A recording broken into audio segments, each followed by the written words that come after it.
Okay, so the next thing is the spending bills. And the fact that this defense bill, first of all, if I'm not mistaken, it was yesterday that Lloyd Austin said, if you fail to pass this Ukraine aid bill, U.S. troops on the ground in Ukraine are likely. What kind of threat is that?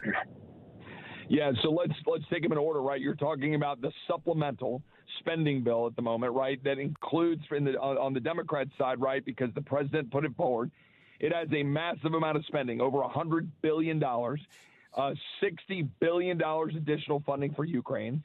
I think it's 10 or $15 billion of additional spending at the border, which would just be used to process more people, not change the policies. More spending for Taiwan, more spending generally. And so we would oppose that. And yes, in a briefing the other day, the secretary alluded to, saying, if you guys don't do this, effectively we're going to be committing American troops to war.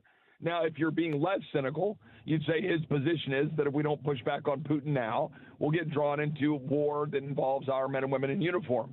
To which my response is, no, if you keep carrying out your incompetent policies where you refuse to promote American energy, where you refuse to actually sanction, for example, Iran, you allow Iran to provide oil to China, you take all of the positions that are empowering our enemies, then you say we need to fund a proxy war to stop those enemies, or you're going to send our men and women to war. And oh, by the way, they wanted to draft your daughters, which I proudly stood up and stopped.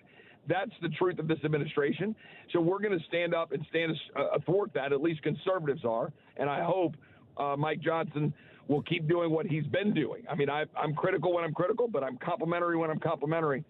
Mike has sent a strong message that we will not even remotely consider Ukraine funding until the border is secure. I hope he sticks to that. I think we need to question Ukraine spending generally, but I know for certain we shouldn't even mention the word until the border of the United States is secure. I agree.